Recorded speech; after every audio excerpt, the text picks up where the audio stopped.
예, 지난주는 야곱이 그 전주 베델에서 민족과 땅의 약속에 대한 믿음의 시험이 맞춰진 사실을 본 이후 이제 그 베델을 떠나 아버지 이삭의 집이 있는 헤브론에 도착하는 여정을 보았었습니다. 그리고 그 여정 중에 야곱의 마지막 12번째 아들인 베냐민을 얻게 되는 모습을 함께 보았었습니다. 그래서 지난주에는 야곱이 그동안 마치 하나님께서 주신 민족의 약속과 땅의 약속을 일부 성취하면서 그에 대한 믿음을 시험받는 것처럼 보여져 왔듯이 그 민족의 약속과 땅의 약속을 실제 일부 성취하는 것과 같은 모습을 보였던 것이었습니다. 민족의 약속의 1차적인 성취인 이스라엘 민족을 이룰 12지파가 이제 12아들이 완전히 갖추어짐으로 시작되게 된 것이나 다름없는 것이기 때문이었고요. 또 그러기에 땅의 약속의 1차적인 성취인 가나안 땅의 최종 목적지로 그 아버지 이삭의 집에 그 라반의 집을 탈출한 이후 도착함으로 나중에 하나님 아버지의 땅과 집인 하나님 나라를 예표하는 그 가나안 땅에 이제 애굽을 탈출하여 이스라엘 민족이 애굽을 탈출하여 도착하게 되는 여정을 이제 야곱과 그 일행인 이스라엘이 실제적으로 거쳐본 것이었고 또 이제부터 민족의 약속의 성취가 본격적으로 시작될 것처럼 그에 맞추어 동시에 그 땅의 약속의 성취도 본격적으로 시작될 것이기 때문인 것입니다. 그래서 오늘 본문부터는 사실 그 민족의 약속의 성취와 땅의 약속의 성취가 본격적으로 시작되게 되는 이제 본문이 되는 것인데 오늘 본문은 그 첫 본문이라고 할 수 있는 것입니다. 그래서 이제 오늘 본문부터는 지지난주와 지난주도 이제 조금 보여졌듯이 야곱의 아들들의 모습이 본격적으로 보여지며 그중 이제 요셉이라는 인물에게 초점을 두게 되는데 요셉이라는 아들에게 초점을 두게 되는데 그가 야곱까지의 믿음의 대를 이어가는 인물로도 이제 보여지면서도 또 그동안 아브라함 때부터 이삭을 거쳐 야곱에 이르기까지 그러가 있던 이 민족의 약속과 땅의 약속에 대한 믿음의 시험에 초점을 둔 내용이 이제 전개되는 것이 아니라 그 믿음의 시험이었죠. 그동안 약속, 민족과 땅의 약속에 대한 그 믿음의 시험을 계속해서 야곱 때까지 보여줘 왔던 것처럼 그 시험에 초점을 둔 내용이 전개되는 것이 아니라 이제 그 약속들을 성취하는데 더 초점을 둔 내용이 전개되는 것입니다. 그래서 이 창세기 마지막 부분에서도 그렇고 이제 이후 이제 출애굽기를 거쳐 쭉 이제 신명기까지의 모세 오경을 보면 아브라함과 이삭과 야곱에게 세운 언약 이렇게 얘기하죠. 아브라함과 이삭과 야곱을 묶어서 이렇게 세운 언약 내지는 아브라함과 이삭과 야곱에게 맹세하신 땅 또 아브라함과 이삭과 야곱의 하나님 이란 말로 그 하나님과 그 세 명과 세우신 언약 내지는 맹세라는 말로만 등장하지 이제 세 명이 함께 나올 때 항상 그 언약과 맹세가 항상 붙어 있습니다. 그런 말로만 등장하지 요셉 오늘 이제부터 보여줄 요셉까지 포함하여 말하지 않을 뿐더러 그 말을 이제 또 그렇지 언약 약속 이런 것과 상관없이 말하지도 않게 되는 것을 이제 보게 되는 겁니다. 그 약속들을 이제 주셨던 것은 바로 그 세 명에게 이제 주로 그들을 또 그것에 대한 믿음을 시험했던 것이고요. 이제 요셉부터는 그것을 성취하는 데 초점이 맞춰져 있습니다. 성취하는데. 자, 요셉부터는 그래서 약속들을 이루고 성취할 내용에 초점이 있는 인물이다라고 하는 겁니다. 요셉부터는 이제 그 이후로는. 자, 그래서 오늘 요셉이 등장하지만 그가 이제 그 하나님의 약속을 이루기 위해, 성취하기 위해 거치게 되는 그 과정 속에서 또 마치 메시아, 그리스도가 받게 될 과정을 예표하는 듯한 모습이 또한 많이 엿보여지게 되는 것입니다. 그 하나님의 약속을 궁극적으로 성취하실 분은 바로 누굽니까? 그리스도, 예수 그리스도이신 것인데, 그 요셉을 통한 1차적인 성취, 이제 여기 구약에서는 다 1차적인 성취가 되는 것인데, 그 1차적인 성취부터 그 그리스도를 예표하게 되는 것이 마땅하기 때문인 것입니다. 궁극적으로는 그리스도가 성취하시게 되기 때문에, 그래서 나중에 그 약속의 또 다른 1차적인 성취로 출애굽하여, 이제 이스라엘 민족을 출애굽하여 가나안 땅까지 그 이스라엘 민족을 인도할 모세도 그렇고요. 또 다른 그 약속의 1차적인 성취로 그 가나안 땅을 정복하는데 이제 앞장서게 될 그 여호수아라는 인물도 모세 후계자죠. 여호수아 같은 경우는 땅의 약속을 성취하는 것에 이제 가까운 것이, 땅을 정복하면서 어쨌든 그와 같은 그리스도를, 모세나 이 여호수아도 그리스도를 예표하는 모습이 보여지는 인물인 것과 또 비슷한 맥락 속에서 말입니다. 이 여호수아는 이름 자체까지도 벌써 예수란 이름과 똑같은 거죠. 여호수아가 예수란 이름입니다. 어쨌든 그렇게 요셉은 민족의 약속이라면 모세는 그 중간이 되고 여호수아는 땅의 약속입니다. 이렇게 이어지는 겁니다. 계속해서. 자, 그리고 그렇게 볼 때 이 요셉은 이제 주로 민족의 약속의 성취와 관련하여 그 민족을 형성할 그 기초적인 무대를 마련하는데 쓰임받게 되는 것이고요. 성취로서, 약속의 성취로서. 그 이후 모세라는 인물은 그 민족과 땅의 약속 모두와 관련하여 그 이스라엘 민족을 이끌고 출애굽하여 이제 가나안 땅의 약속인 그 가나안 땅에 이르기까지의 광야의 여정을 인도하는 데 쓰임받게 되는 것입니다. 중간에. 그래서 이제 오늘 본문부터 창세기 마지막 저 50장까지 해서 보여지게 될 내용은 바로 요셉을 중심으로 한 그 민족의 약속의 성취의 그 기초적 배경을 보여주는 정도에 그치는 것이고, 그 이후 땅의 약속의 성취까지 보여주는 것은 나중에 모세 오경 전체를 거쳐 출애굽기부터 해서 뭐 레위기, 민수기, 신명기 다 거쳐서 여호수아서까지 보아야 하는 것입니다. 이것이 아브라함 때 주셨던 약속이 여호수아 때까지 가서 성취되고 이루어지는 것입니다. 자, 그리고 그러기에 오늘 본문에서는 이제 지난주에 또 보여줬던 에서의 계보에 이은 야곱의 계보라는 말이 이제 나오는데, 야곱의 계보 똑바로 보세요.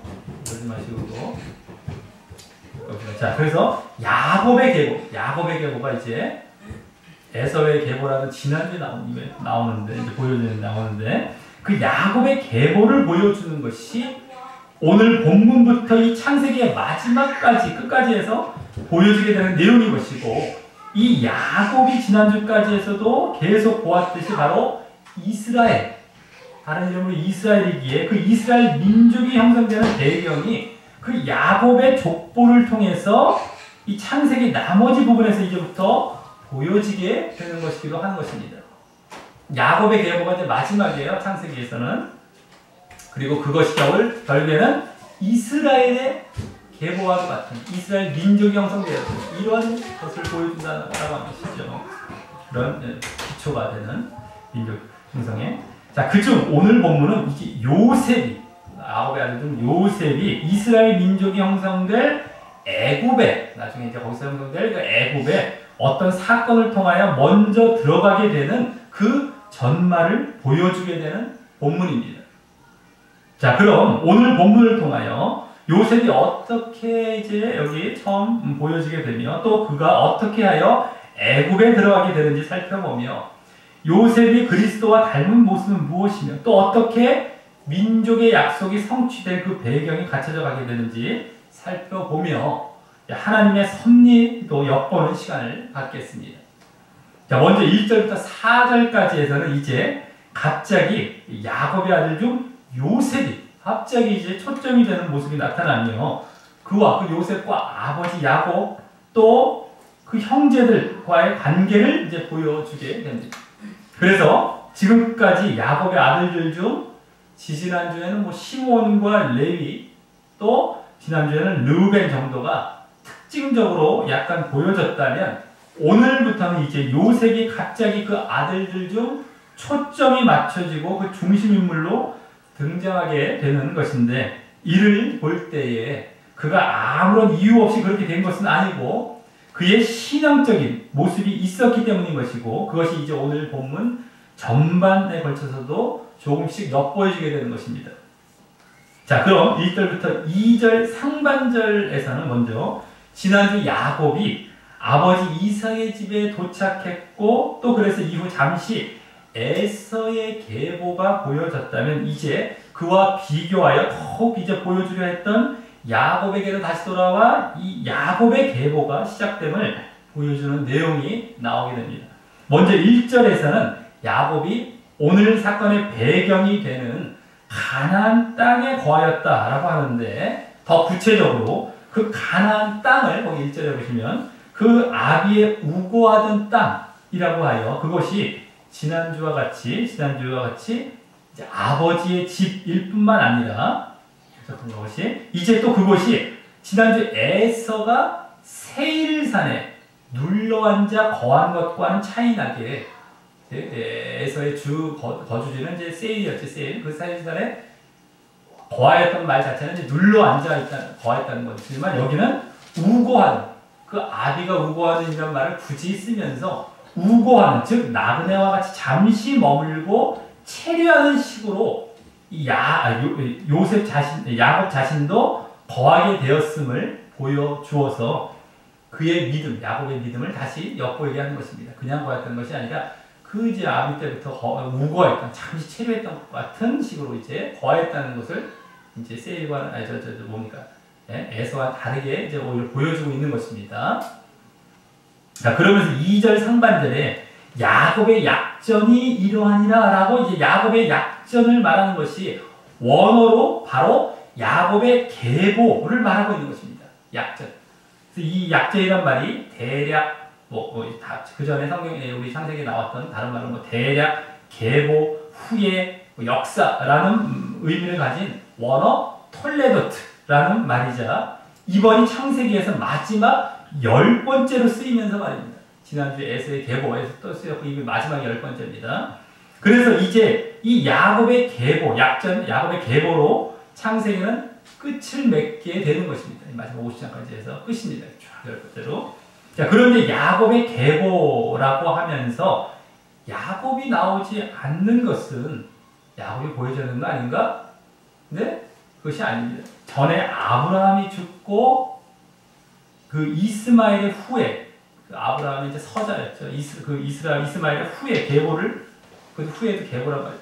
계보를 보여준 이후 이삭의 계보를 말하면서 이후 이제 그 아들들 이삭의 아들이 누굽니까? 이삭의 계보 야곱과 에서가 중심이 되어 이제 지난 35장까지 해서 계속해서 보여졌다면 이 또한 지난주 이삭의 죽음을 보여주고 난 다음 물론 이제 이삭은 그보다 좀 더 나중에 죽습니다만 어쨌든 지난주에 보여주고 난 다음에 또 에서의 계보 그죠? 이삭의 아들인 쌍둥이 아들 에서의 계보를 먼저 보여준 이후 이 야곱의 계보를 여기 이제 말하면서 이제 그 아들 항상 계보하면 그 밑에죠. 사실 자기가 아니라 야곱의 계보는 야곱 자신이 아니라 야곱의 밑에 아들들입니다. 아까 이삭의 계보도 이삭의 아들인 야곱과 에서가 35장까지 해서 계속 보여줬던 것이었다면 마찬가지로 야곱의 계보도 야곱의 아들, 그 12아들과 그중 특히 요셉의 초점을 맞춰 보여주게 되기 때문입니다.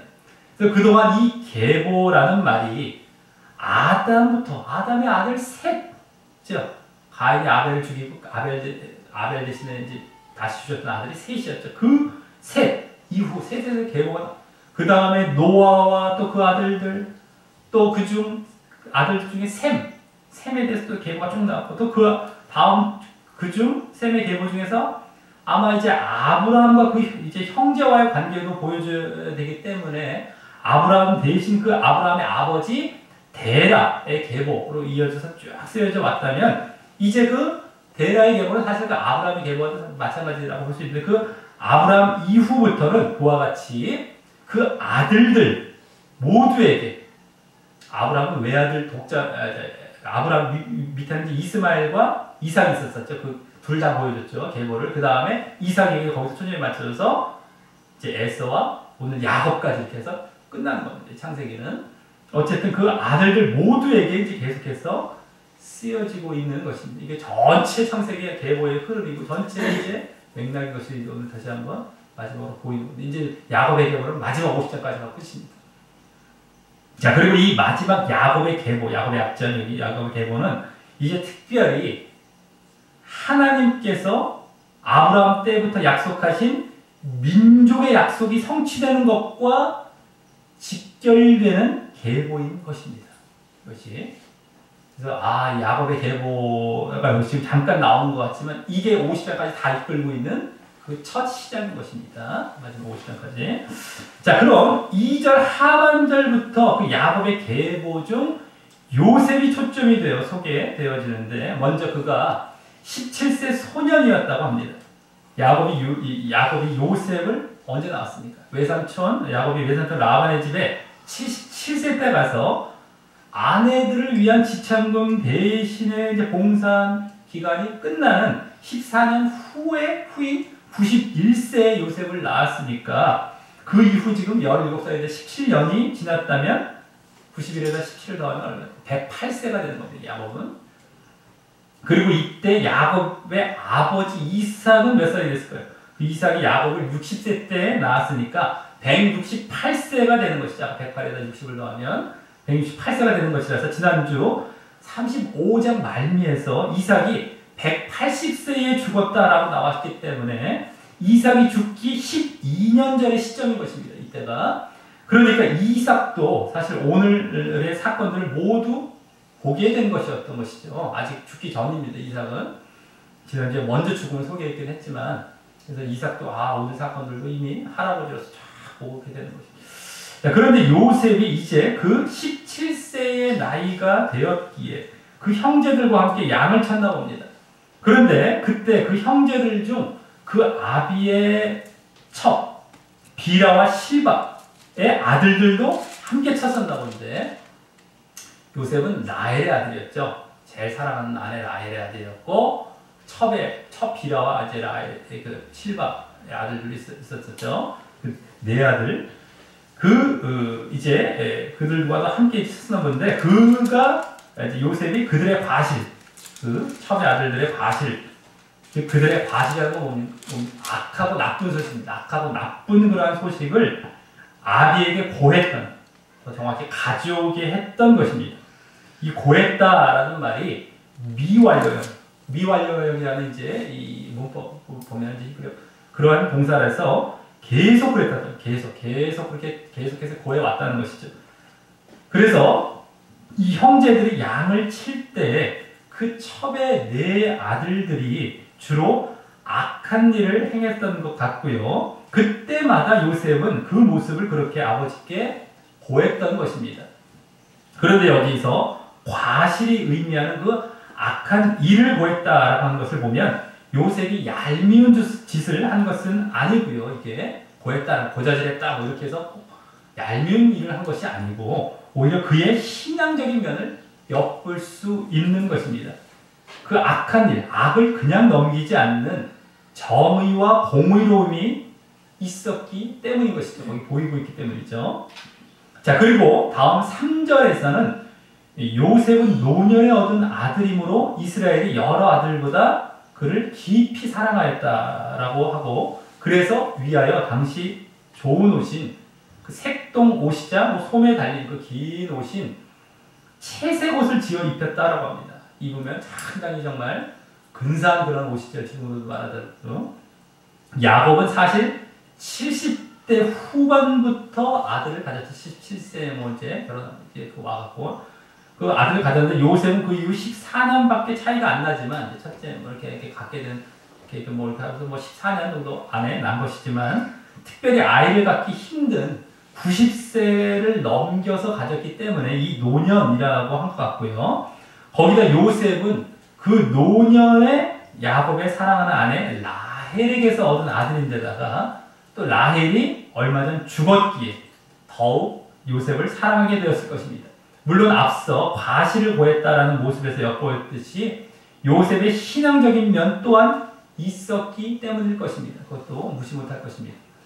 자, 그래서 그에 대해 4절에서는 그 형들이 아비가 형제들보다 그를 사랑함을 보고 그를 미워하였다라고 하고, 그래서 그에게 요셉에게 언사가 불평하였다.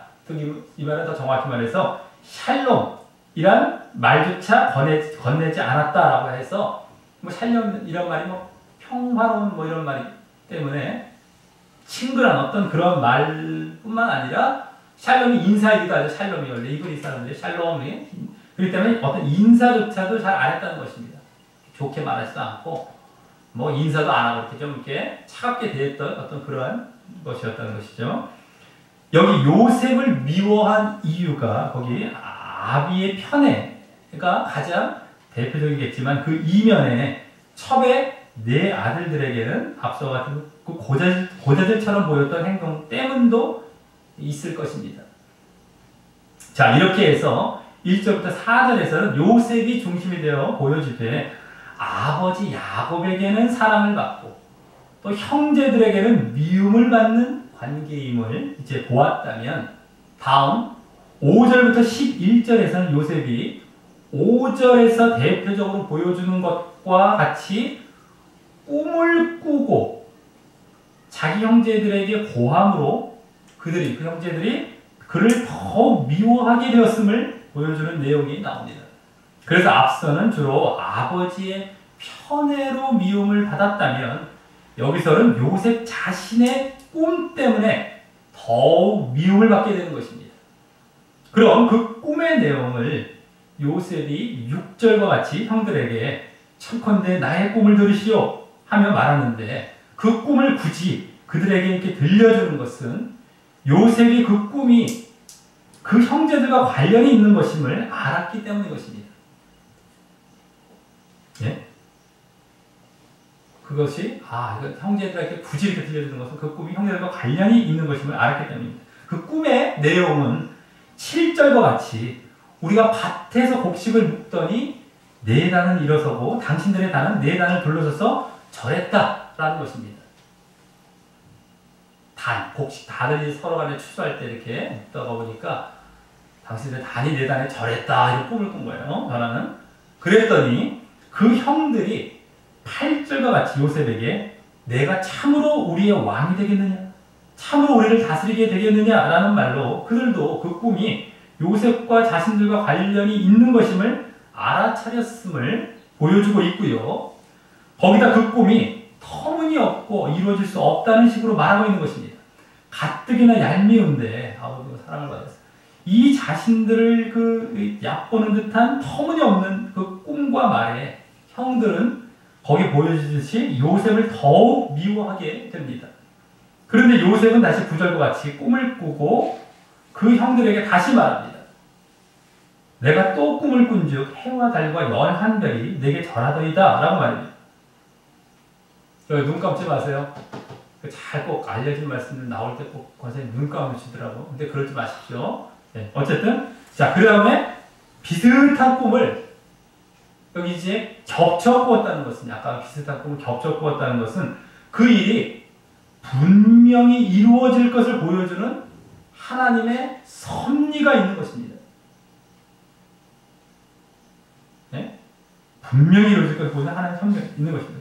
그것도 이번에는 형들뿐만 아니라 해와 달이 예표하는 부모들과 또 11별이라고 구체적인 숫자도 말하여 이제는 형들뿐 아니라 자신의 동생 막내 베냐민까지 포함했기에 더욱 실제 일어날 일로 말입니다. 아까는 10명의 형이 있는데 자기 밑에 베냐민 동생이 있었잖아요. 11별이라고 다 동생까지 포함한 겁니다. 부모까지 해서 또. 자, 그런데 그에 대한 반응이 이번에는 아버지 야곱을 포함하여 10절, 11절에서 보여줍니다. 요셉이 그 꿈이 부모와도 관련되기에 이번에는 아버지에게도 고한 것입니다. 그래서 거기 부형, 즉 부형이라는 말은 아버지와 형제들에게 고했다라고 합니다. 그랬더니 아비 야곱이 그를 꾸짖으며 너의 꿈이 무엇이냐라고 하며 이번에는 아버지 또한 그 꿈을 자신과 관련 있다는 사실을 알아차리고 나와 내 모와 내 형제들이 참으로 가서 땅에 엎드려 내게 절하겠느냐? 라고 합니다. 그리고 그에 대해 11절과 같이 그 형들은 계속 시기하되, 예? 그 이제 두 번 꿈에 불구하고 그냥 미워하고 시기하는 데만 빠져 있는 것이죠.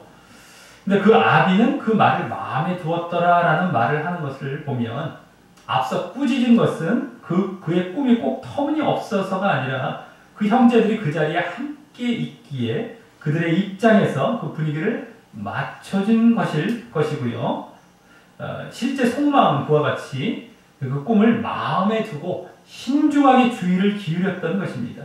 마음에 두었다는 것이 그런 의미입니다. 자, 그것은 야곱도 전에 이 베델 약속을 받기 전, 베델에서 약속을 받기 전 에설 때 도망갈 때 그 꿈을 통해 사닥다리를 오르내리는 천사를 본 적이 있었고요. 아버지 야곱도 또 라반의 집에서도 이제 양을 이제 서로 갈라서 이렇게 이제 갖기로 했을 때에 얼룩과 점이 있는 양떼들도 이제 하나님께서 꿈을 통해 자신에게 보여준 적이 있었기 때문입니다.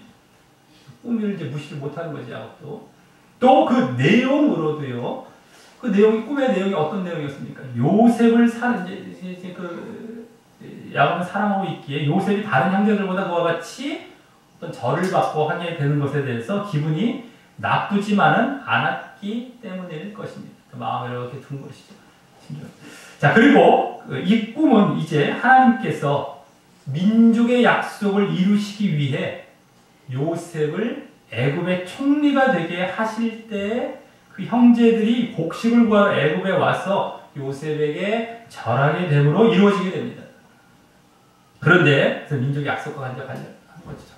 그런데 하나님께서 그와 같이 이 꿈을 요셉에게 주시고 이루시는 것은 그만큼 요셉이 믿음의 인물이기 때문인 것이고 그렇다고 전에 야곱 때와 같이 그동안의 약속들, 아브라함 때부터의 그 약속들을 재확인해 주시는 것과 같이 그 약속들을 주시는 것이 아니라 이제 이와 같은 전혀 다른 성격의 그런 꿈을 주시고 계신 것은 그만큼 이 요셉부터는 이제 약속의 성취를 보여주는 부분이라는 것을 우리가 엿보고 알게 되는 것입니다. 아, 이 약속의 성취와 관련되는구나 이제.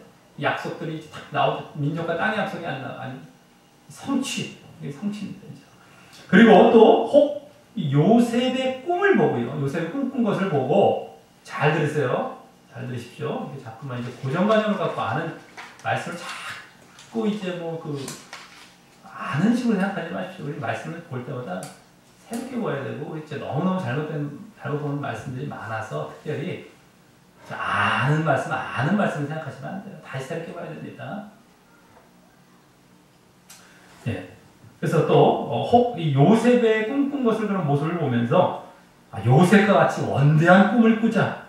내지는 요셉과 같은 꿈을 누구에게나 이제 주시는 것처럼 말하며 그것을 이루실 큰 비전을 갖자라는 식으로 잘못 이용하면 안 되는 것입니다. 특히 또 좀 이따가 요셉을 꿈꾸는 자라고 형들이 말하기 때문에 그것까지 인용해갖고 우리도 뭐 그런 큰 꿈을 가질 수 있다는 비전을 갖고 이러한 것을 인용한 경우가 많아요. 요셉이나 다니엘을 꿈꾸는 어떤 식으로 꿈에 관련돼 갖고 우리 뭐 말도 안 되는 것을 적용시켜서 자기들의 어떤 원대한 꿈과 비전을 갖고 말하는데 사용하는 경우가 너무너무 많죠. 요새는 이제 그것도 이제 많이 그렇지 않은 사람들도 보여주기도 하지만 그렇게 않으려고 하는 아직 여전히 뭐 그것은 많이 사용되고 있습니다만 자 그래서 이 꿈은요 뭡니까? 이 꿈은 하나님께서 지금 민족의 약속을 성취하시기 위해 믿음의 인물을 통하여 그 오묘한 섭리 가운데 계시하신 것이지 자기가 꾸고 싶어서 꾼 것도 아니고 또 누구에게나 주시는 것도 아니기 때문이지. 그리고 이제는 그 약속의 성취에 대한 계시는 바로 우리에게 주신 특별 계시인 성경을 통해 주어지고 있는 것이고 그 약속의 중심은 그 약속 성취의 중심은 바로 예수 그리스도이신 것입니다. 그 성경을 통해 그대로 보여줍니다. 이때는 처음 그것이 막 형성되고 처음 이제 보여주기 시작할 때 그래서 이제 딱 절을 받는 요셉이 마치 예수 그리스도를 예표하는 것과 같은 겁니다. 어쨌든 그 중심이 예수 그리스도 이거에 지금 초점이 맞아요. 그러니 우리 신자들은 혹 꿈이나 비전을 갖는다고 하더라도 단순히 예수님 자신을 바라고 구주 삼는 일이 그 꿈과 비전이 되어야 하는 것이지 그 밖에 다른 세상적이고 인간적인 것뿐만 아니라 뭘 합시다 뭐 뿐만 아니라 또 더 나아가 주를 위한다 하더라도 그 일 자체도 꿈과 비전이 되어서는 안 되는 것입니다. 내가 뭐가 되어갖고 원대하게 어디가 선교사가 되고 무슨 뭐가 이런 것들도 그렇게 잘 맞는 꿈과 비전이 아니에요. 예수 그리스도 자체입니다. 그냥 우리 꿈과 비전은 하나님 자체이고요. 우리가 나아가야 될 목표는 근데 하나님 예수님을 이름은 빌어왔어요. 그리고 그 일에 우리가 온통 거기다 초점을 맞춰서 원대한 비전을 품자면서 하나님과 예수님은 사실 배척하게 되고 그리고 자신의 어떤 그러한 것을 이루어가는 데만 초점을 맞추는 경우가 많아요. 결국에는 이제 하나님과 예수님의 일을 한다고 내세울 뿐이지만 자기의 이러한 뜻일 경우가 많고 그런 것이 우리가 비전이 돼서는 안 됩니다. 그러한 어떤 잘못된 꿈을 꾸고 그냥 그 일 자체가 우리가 비전이 되면 안 돼요. 하나님 자체가 예수님 자체가 꿈과 비전이 되는 거예요. 그 다음에 우리는 거기에 맞춰 순종하면서 그 일을 그냥 해 나가는 것 뿐이죠. 그 일 자체가 됐다면 하나님 지금도 그렇잖아요. 믿는 사람들이 뭐 하나님 예수님 주여 안 합니까? 근데 그건 중심이 안 돼 있죠. 말뿐이죠. 다른 거에 주여 하면서 이거 말하고 있어요. 그런 어떤 그런 격이 돼버린 거예요. 고급적으로 바뀐 것 뿐이지 하나님의 일족이라는 것은 바뀌었다 뿐이 자기의 어떤 성취와 그래서 이런 것이 중심이에요. 우리가 잘 알아야 됩니다. 그런 경우는 되게 많아요. 그 나중에 교회가 교회 크게 집시다 많이 선교합시다 하는데 결국 교회의 비전인 거예요. 하나님은 없어요. 교회가 나중에 세상적이고 어떤 자기들의 어떤 인간적인 비전만 갖고 있는 이런 건 전혀 상관이 없습니다. 우리는 하나님과 예수님이 비전이다라고 한다면 나중에 원대하다는 말이 굳이 필요 없어요. 안 될 수도 있습니다. 가다가 죽을 수도 있어요. 가다 끝날 수도 있고. 하지만 하나님과 예수님을 내 꿈 삼고 비전 삼아서 그분을 꽉 채우면 끝이에요. 근데 이제 그 꿈 비전 얘기하는 걸 보면 어떻습니까? 꼭 뭔가 큰 걸 이루어야만 이제 꿈과 비전이 되어버리는 이런 식이 되는 것이 보통 잘못되어 있다는 겁니다. 어쨌든 잘 우리가 분별하셔야 된다라고 하는 겁니다. 자, 이와 같이 요셉은 형들에게 아버지의 편애뿐만 아니라 또 그 자신의 꿈 때문에 이렇게 미움을 받되 더욱 미움을 받는 모습을 보였다면 이제 다음 12절부터 마지막 36절까지에서는 그러한 배경으로 요셉이 형들에게 한 나쁜 일을 당하게 되어서 결국 요셉이 애굽에 팔려가는 내용이 나옵니다. 자, 먼저 12절부터 17절은 그 배경이 되는 장면인데 그 형들이 세겜에 가서 아비의 양떼를 칠 때 이스라엘이 요셉에게 내 형들이 세겜에서 양을 치지 않느냐며 너를 그들에게로 보낸다라고 합니다.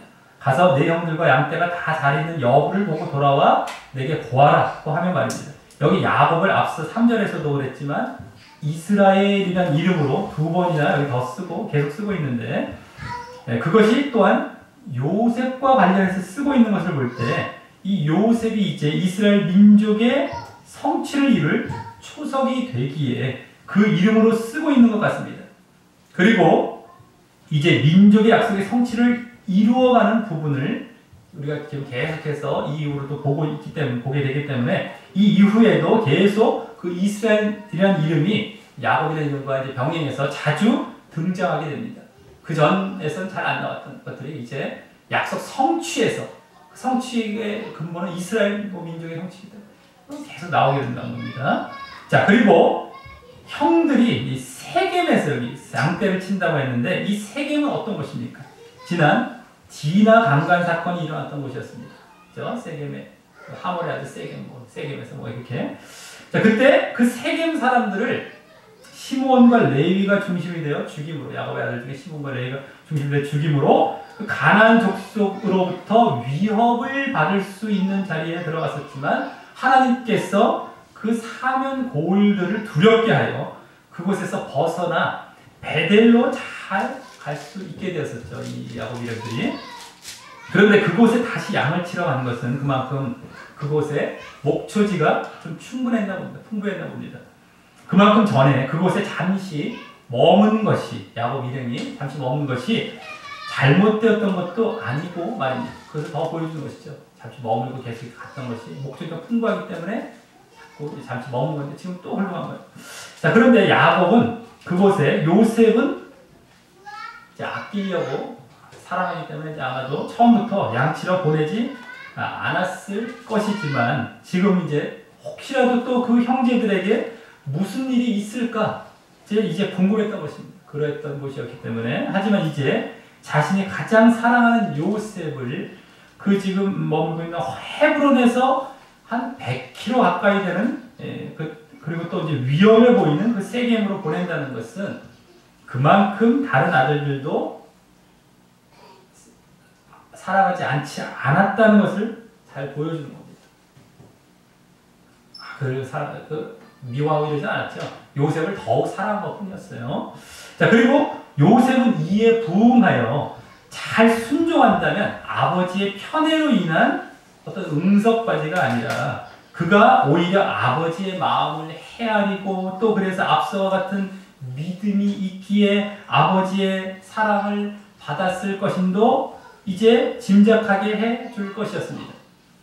그런데 요셉은 13절 말미와 같이 내가 그리하겠나이다 라고 대답하며 순종하고, 그래서 14절 말미와 같이 헤브론 골짜기에서 세겜으로 보냄받아 가게 되므로 그의 순종의 모습으로 그의 믿음을 다시 엿보여주고 있는 것입니다. 자, 그리고 15절부터 17절에서는 이제 떠나서 요셉이 아마도 먼 길이기에 들에서 방황하자 어떤 사람이 그를 만나 이제 내가 무엇을 찾느냐 하고 묻게 되고 그는 나의 형들을 찾는다. 그들의 양치는 것을 내게 가르쳐달라 라고 하자 그 사람이 마침 잘 알고 있었는지 그들이 거기서 떠났고 도단이라는 곳으로 가자고 했던 말을 들었다라고 알려줍니다. 이 도단은 그 세겜에서 더 북쪽으로 30km 더 가야 하는데 말입니다. 지금 헤브론에서 저 북쪽으로 올라가면 더 가야 됩니다. 이렇게. 하지만 요셉은 그 형들의 뒤를 따라 이제 그 도단까지도 가서 그들을 결국 만납니다. 요셉의 그 아버지의 명령에 책임을 다하려는 그런 성실한 마음과 또 더불어 아버지의 마음과 같이 그 형제들을 사랑하는 마음으로 그와 같이 행했던 것임을 그 마음을 그래서 또한 엿볼 수 있는 것입니다. 자기는 미워하고 있던 형들을 그냥 또 계속해서 아버지 순종하고 또 그 형제들에 대한 또 사랑하는 마음이 있기 때문에 또 한 것입니다. 모두 신앙적인 모습이 되는 것이죠. 엿보여지는 겁니다. 그게. 자, 그런데 이제 다음 18절부터 30절까지에서는 그 형들은 반대로 요셉을 죽이고 해하려는 계획을 짜고 실천에 옮기는 모습이 보여집니다. 18절부터 20절과 같이 먼저 요셉이 멀리서 오는 것을 보고 죽이기를 꾀하여 서로 꿈꾸는 자, 즉 뭐 다른 말로 하면 꿈쟁이라는 꿈쟁이 이렇게 라고 온다면 꿈쟁이가 온다면 조롱하며 그를 죽여 한 구덩이에 던지고 악한 짐승이 그를 잡아먹었다 말하자고 합니다. 그러면서 그 이유로 그 꿈이 어떻게 되는 것을 우리가 볼 것이라 고 하면서 말입니다. 이는 그들이 요셉을 미워해서일 뿐만이 아니라 또 특히 요셉의 꿈과 관련하여 그것이 이루어지지 못하도록 죽이고자 했던 것임을 보여줍니다. 약간 자기들 약간 뭔가 이렇게 와닿는 게 있었던지 모르겠지만 두 번 반복해서 막 어떻게 살아 보자 하면서 막 죽이려고 미워할 뿐만 아니라. 자, 근데 그것이 그 꿈이 이 하나님에 의한 꿈인지는 전혀 모르고 말입니다. 두 번이나 주셔서 하나님에 의한 꿈인지는 전혀 모르고 말입니다. 그러기에 이들의 이 죽이려는 행동이 요셉을 죽이려는 행동이 성공할 리는 없는 것입니다. 그 꿈이 이루어지기 위해서. 그래서 다음 21절부터 24절에서는 하나님께서 가장 맏아들인 르우벤의 마음에 동생에 대한 측은함일지 아니면 아버지에 대한 걱정일지는 모르지만 그러한 감정을 주셔서 동생이 일단 직접 죽임당하는 것은 면하게 하십니다. 그래서 지난주에 르우벤이 나왔었죠. 그래서 서모 빌하, 아버지 첩의 아내인 그 빌하와 동침하는 그런 파렴치한 모습을 보였어도 그가 이와 같이 죽임을 막는 역할을 이제 하게 된 것은 또 하나님에 의해서 그가 장자로서 가장 큰 맏아들로서 가장 큰 영향력을 갖고 있기에 하나님께서 그를 사용하신 것이라고 볼 수 있습니다. 그래서 여기서는 르우벤이 요셉을 그들의 손에서 구원하여 뒤에 보면 즉 몰래 구덩이에서 건져 돌아가게 함으로 그냥 자기 길을 다시 돌아가게 함으로 그 아비에게로 돌리려 하는 계획으로 먼저 21절과 같이 우리가 그 생명을 상하지 말자라고 제안하듯 하며 이어 22절과 같이 피를 흘리지 말라. 또 구덩이에 던지고 손을 그에게 대지 말라. 보면 잘 보십시오. 말라. 하지 말라. 아까는 말자 그랬습니다. 여기서는 제안했으면 여기서는 말라라고 이번엔 명령하듯 하며 그 장자의 권위로서 장자였던 그런 힘과 권위로서 그 죽이는 것을 막게 됨을 보이게 되는 것입니다. 그래서 이 장자 르우벤의 마음이 동해서 정말 그래서 직접 죽이는 것. 아까 죽여서 구덩이에 던지자고 그랬거든요. 죽여서요. 근데 죽이는 것을 일단은 피하게 했던 거예요. 일단 르우벤의 마음이 동해. 자, 그래서 23, 24절에서는 형들에게 이른 요셉을 단순히 요셉의 채색 옷을 벗기고 물도 없고 빈 그 구덩이에 던지는 것으로 그치게 됩니다. 그냥 구덩이에 던지는 것으로만 죽여 던지는 것이 아니라. 자, 그렇지만 그곳에 그냥 놔두면 먹지 못해 죽던가 또 짐승에 물려 죽던가 죽는 것에 또 가깝게 된 것이었습니다. 이 나머지 형제들은 이제 그것을 보고 르우벤에 이제 동의하고 또 따르게 된 것이죠. 어차피 죽을겠지 하면서. 자, 그리고 이때 나중에 42장, 나중에 42장이 나오게 되는데 요셉이 괴로움 가운데 애걸했던 모습이 있었음을 또 알 수 있습니다. 여기서는 안 나오죠. 살려달라고 막 그냥 애걸했던 모습이 나중에 형들끼리 얘기하는 모습 가운데 이제 보여줍니다. 42장 21절 같은 데 보면. 자, 그래서 그래도 이제 그것을 무시하고 이들은 죽임을 당하도록 구덩이에 던졌지만 일단 하나님께서는 어땠습니까? 아까 그 르우벤을 통해서 직접 죽이는 일은 면하게 섭리하신 것이었습니다. 그리고 다음 25절부터 30절까지에서는 또 다른 하나님의 섭리가 보입니다. 이들이 이제 그렇게 구덩이에 넣고 앉아서 음식을 먹다가 눈을 들어보니 언어에는 이제 그 다음 보라라는 말과 함께 거기 25절 쫙 봤더니 보라라는 말이 원래 생략되어 있어요. 언어에는 말과 함께 극적인 표현, 보라 그런 거예요. 그런 표현으로 한때 이스마엘 족속이 저 북쪽 길라스부터 오는데 그 약대들의 향품과 유향과 모략을 싣고 어떤 상인임을 보이며 저 남방 애국으로 내려간 것을 보게 되면서부터입니다. 여기 보라라는 말을 볼 때 하나님께서 그 시간 그들이 그곳을 지나가도록 섭리하셨겠죠. 마침 이제 보여주는 거예요. 보라 하면서 막 놀라운 그때 이제 이번에는 26, 27절과 같이 넷째 아들 유다의 마음을 동하게 하셔서 그가 형제들에게 이번엔 설득하게 됩니다. 유다는 이제 이러한 좀 좋은 모습을 그 이후에 좀 나중에 보이게 되는데 어쨌든 설득하게 됩니다. 우리 동생을 죽이고 그의 피를 은닉한들 즉 숨긴들 무엇이 유익이나 남는 것이 있느냐? 남는 것이 뭐가 있느냐?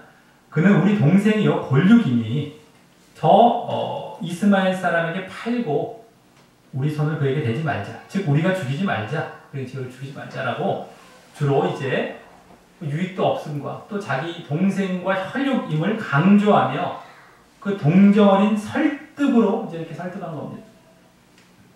그래서 형제들은 그것에 청종하고 때에 그것을 지나던 막 앞에서 아까 바스코 얘기했는데 마침 옆으로 지나가던 그 미디안 사람 상고들과 또 그들과 아마 아브라함이라는 이제 혈통을 같이 했기 때문에 동행했을 이제 미디안 사람은 이제 아브라함의 그드라 후처인 그드라에게서 난 다시 자손들이고 뭐 이스마엘 사람들은 이제 서자죠. 아브라함의 서자. 그러니까 뭐 같이 그래서 동행했을 미디안 사람들 뭐 이스마엘 사람들에게 요셉을 구덩이에서 끌어올려 은 20개에 팔게 되고 그 상인들이 요셉을 데리고 애굽으로 가게 됩니다. 자, 이렇게 해서 하나님께서는 이번엔 간접적으로라도 요셉이 죽게 되는 그런 죽음에서 아예 멀어지게 섭리하신 것이었죠. 구덩이에서 간접적으로 죽을 뻔했었어요. 아까는 직접은 안 죽였지만 그걸 피하게 하시고 두 번째로 간접적인 죽음에서도 피하게 하신 것입니다. 유다의 마음을 이번에 동하게 하시고. 자, 이때 르우벤은 그 자리에 없었는지 29절과 같이 돌아와서 구덩이에 이르러본즉 거기 요셉이 없어 옷을 찢고 아우들에게로 왔어 이거 없다 나는 어디로 갈까 하며 탄식하며 괴로워합니다. 르우벤이 왜 없었는지 모르겠습니다. 일부러 돌아오다가 이제 일부러 구덩이 쪽에 가서 살리려고 없었는지 모르겠지만 어쨌든 이렇게 탄식하며 괴로워하는데 그래서 앞서 하나님께서 그 감정 이제 그 야곱에 대한 감정을 이제 주셨음에 여기 또 드러난 것인 것입니다. 자, 다음 이제 31절부터 35절에서는 물론 야곱에 대한 감정뿐만 아니라 뭐 아버지에 대한 감정도 있겠죠. 자, 31절부터 35절에서는 그들이 동생이 죽었다고 이제 아버지 야곱에게 가서 이제 알리는 모습이 이제 나옵니다. 요셉의 옷을 취하여서 수염소에 이제 피에 적시고 그 채색 옷을 아비에게 가져다가 우리가 이것을 얻었으니 아버지 아들의 옷인가 보소서라고 마치 길에서 죽은 것처럼 위장하며 말입니다. 이에 아비 야곱은 내 아들의 옷이다. 악한 짐승이 그를 먹어 그가 정령 찢겼다고 그의 죽음을 굳게 믿으며 반응하고 또 그래서 당시 슬퍼할 때의 관습대로 옷을 찢고 굵은 배로 허리를 묶고 오래도록 그 아들을 위하여 애통하니 그 모든 자녀가 위로해도 그것을 받지 않고 내가 음부에 내려 아들에게로 가리라 라는 그를 죽음에까지 요셉을 죽음의 자리까지 쫓아가고자 할 정도로 그리워하는 말만 하며 그를 위하여 울게 됩니다. 이때 자녀들의 위로했다고 하는데 여기 위로에는 위선도 담겨 있었던 것이죠. 정말 위로하려면 그가 안 죽고 요셉이 안 죽고 팔렸습니다. 그냥 찾아오면 됩니다. 라고까지 해야 했을 텐데 그러지 않았기 때문입니다. 그만큼 형제들은 요셉을 죽이거나 최소한 자기들과 함께하지 않기를 꽤 원했음을 엿보게 되는 것입니다. 그리고 마지막 36절에서는 그 미디안 사람, 이스마엘 사람, 미디안 사람이 애굽에서 내국으로 데려가서 이제 요셉을 바로의 시위대장, 즉 지금 말하면 경호대장, 시위한다는 거죠. 경호한다는 거죠. 경호대장 보디발이란 사람에게 팔았음을 보입니다. 그것으로 이제 애굽에 도착함을 여기서 보여주며 마치게 됩니다. 요셉이 말씀을 맺습니다. 오늘 본문은 이제부터 이 창세기 마지막에 이르기까지 그동안 하나님께서 주신 이 민족의 약속과 땅의 약속 중 이제 민족의 약속을 성취하는 데 초점을 두고 그 민족의 약속인 이스라엘 민족과 걸맞게 이스라엘의 다른 이름인 야곱의 계보가 시작되며 그 성취의 첫 시작을 보여주는 본문이었습니다. 본격적인. 자, 그중 이제 야곱의 아들들 중 요셉에게 초점을 맞추어 그가 그 민족의 약속이 실제로 이루어질 애굽에 들어가기까지의 과정을 아버지의 편애뿐만 아니라 자신의 꿈 때문에 그 형제들이 미워하는 관계를 배경으로 그가 결국 형제들에게 팔림으로 이렇게 가게 되었음을 보여주었습니다.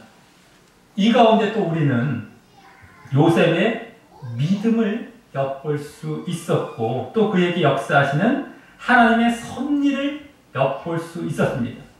요셉의 믿음은 악을 용납하지 않는 그런 정의롭고 공의로운 모습이나 또 아버지의 명령에 순종하되 아버지의 마음도 헤아리며 책임을 다해 성실하게 순종하는 모습 등을 통해 엿볼 수 있었던 것이었고 또 하나님의 섭리는 하나님께서 요셉에게 이제는 그동안 아버지 야곱까지의 때와 같이 약속을 주시지 않고 이제 그 약속의 성취와 관련하여 그 민족의 약속의 성취와 연관된 꿈을 주시되 2번이나 주셔서 그것이 반드시 이루어질 것을 보여주신 것에서부터 시작하여 또 그러기에 그 꿈을 주셨기에 형들이 요셉을 죽이려는 계획을 이제 야곱의 그 2 아들들의 마음을 움직이셔서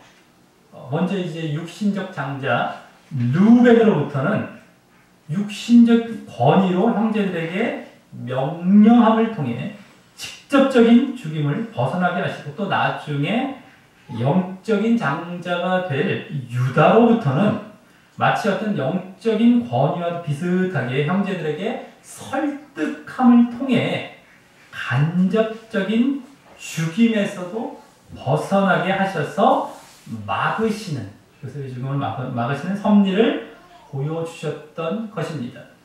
그리고 또 결정적으로 요셉이 애굽으로 가는 상인에게 팔려 마침 그곳을 지나가게 하셨어요. 그래서 요셉이 이제 그곳에서 민족의 약속을 성취할 첫 시작을 하도록 또한 섭리하셨던 것이었습니다. 그것까지 다 됐죠. 막 죽이려고 할 때 옆에 지나가면서 상인들이. 자, 그래서 오늘 사건들을 보면 아버지의 편애와 형제들의 미움, 또 요셉이 죽임당할 뻔하다가 애굽으로 노예로 또 팔려가는 모습 등이 인간적인 눈으로 볼 때는 편치 않고 비참한 모습처럼 보였을지 모르지만 그 이면에서는 하나님께서 요셉의 믿음도 다 아시고 그를 통해 섭리하셔서 그들에게 민족의 약속을 이루시기 위한 과정을 지나가게 하셨던 것입니다.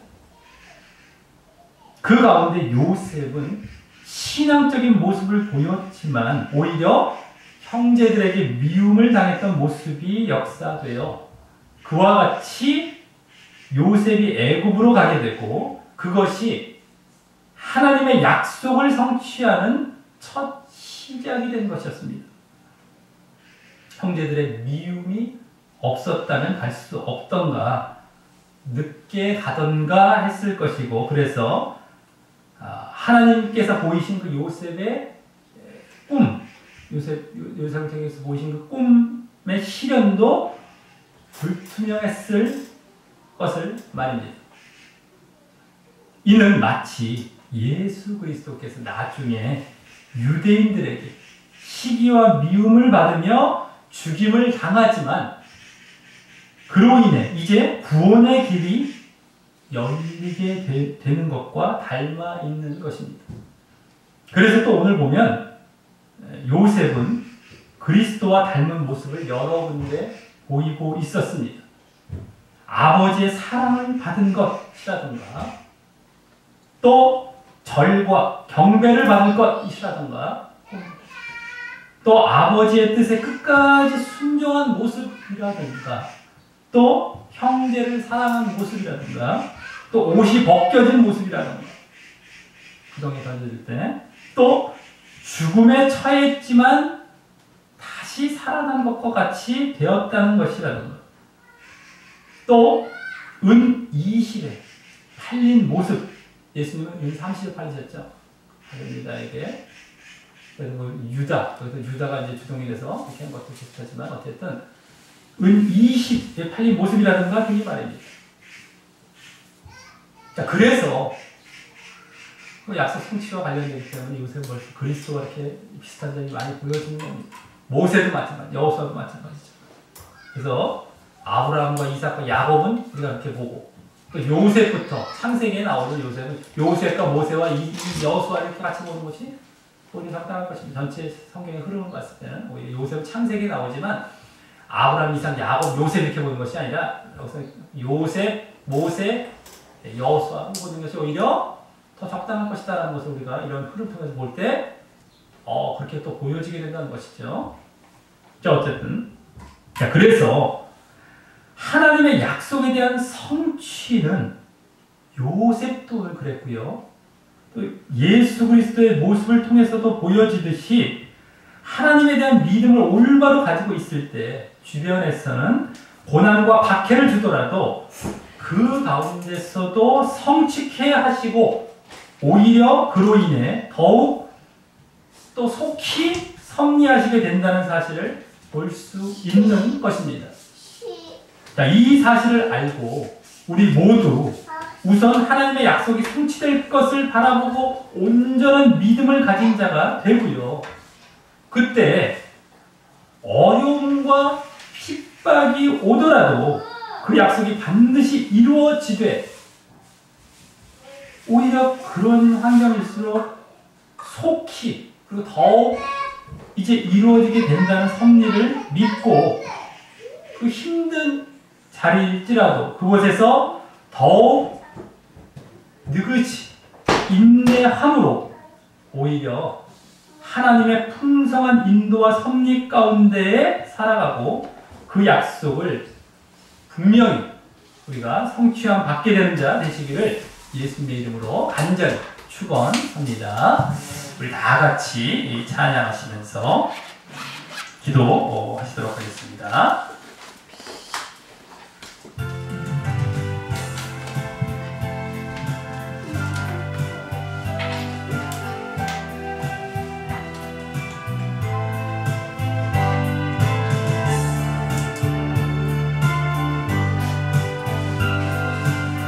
주님의 시간에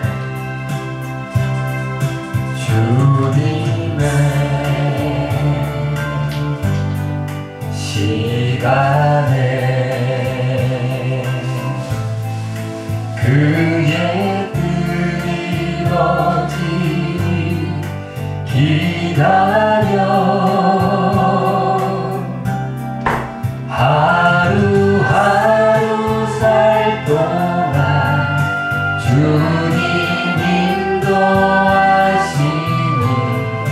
주 뜻 이룰 때까지 기다려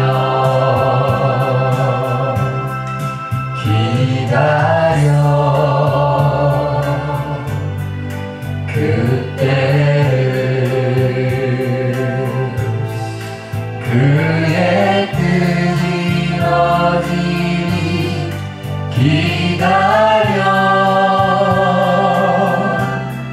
주의 뜻이 이루어질 때 우리들의 모든 것 아름답게 변하리 기다려 주님의 시간에 그의 뜻이 이루어지리 기다려 하루하루 살 동안 주님 인도하시니 주 뜻 이룰 때까지 기다려.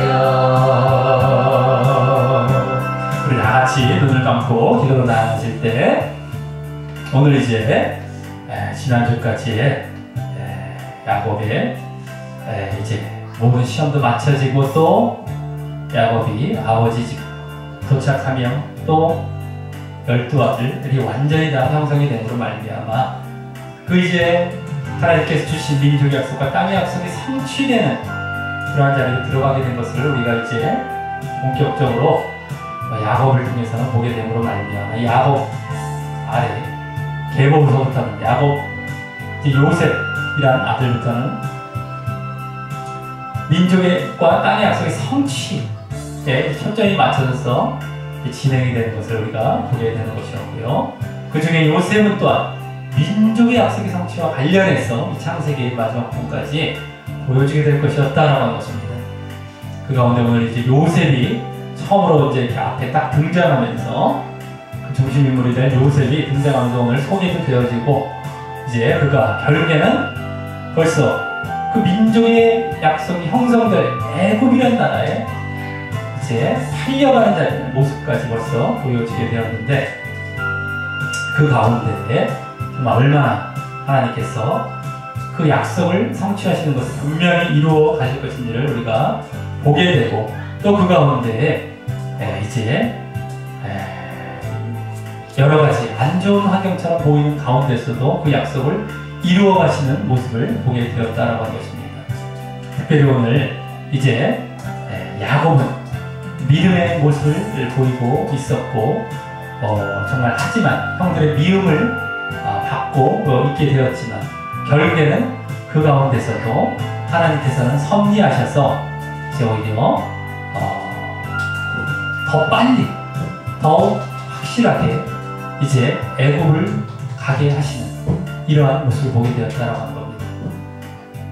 요셉이 나중에 총리까지 되기까지 이제 애굽을 먼저 가야 할 것이었는데, 이와 같은 방법으로 노예로 팔려가긴 했지만 이제 가장 하나님께서 또 확실하고 빠른 그러한 길로 인도하게 해주는 것이었고, 그 가운데 이제 요셉의 형들은 전혀 알지 못하고 그들이 미워하고 여러 가지 정말 요셉도 지금 잘 알지 못하는 가운데 힘들고 슬퍼할 그런 과정 가운데 있었지만, 하나님께서 그 이면에 모든 것을 다 섭리하시고 약속을 이루어가고 있다라고 합니다.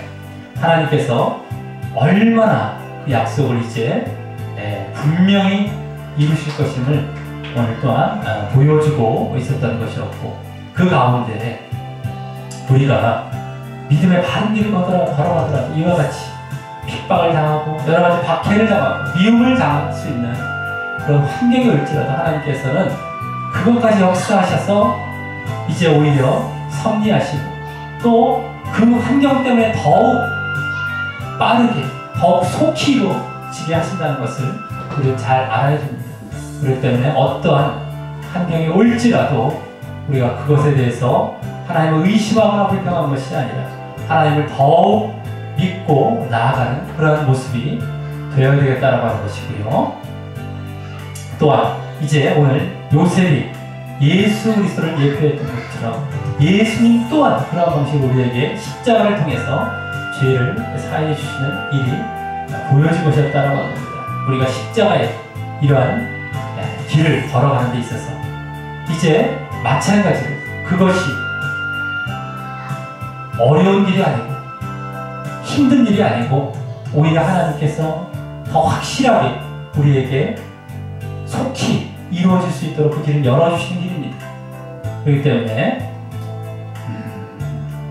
다른 여러 가지 어려움이 있을지 모르지만 그 길이 오히려 하나님께서는 정말 더 쓰시는 길이고, 더 이제 그 환경을 통해서 우리를 더욱더 인도해 가시는 그러한 자리라는 것을 우리는 잘 이제 인식해야 됩니다. 잘 깨달을 줄 알아야 됩니다.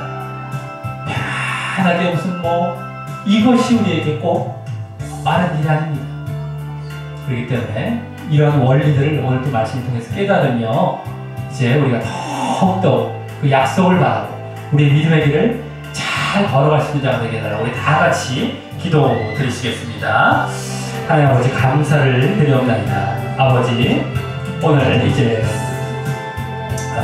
정말 야곱의 모든 시험을 마치는 뿐만 아니라 야곱의 그 모든 믿음의 시험 바로 하나님의 약속 성취와 함께 이제 이루어졌던 것처럼 이제 오늘 그 야곱의 계보에서부터 약속의 성취가 본격적으로 이루어지게 되는 모습을 보면서 요셉을 통해서 이와 같이 약속을 이루게 하시는 모습을 우리가 보게 되었습니다.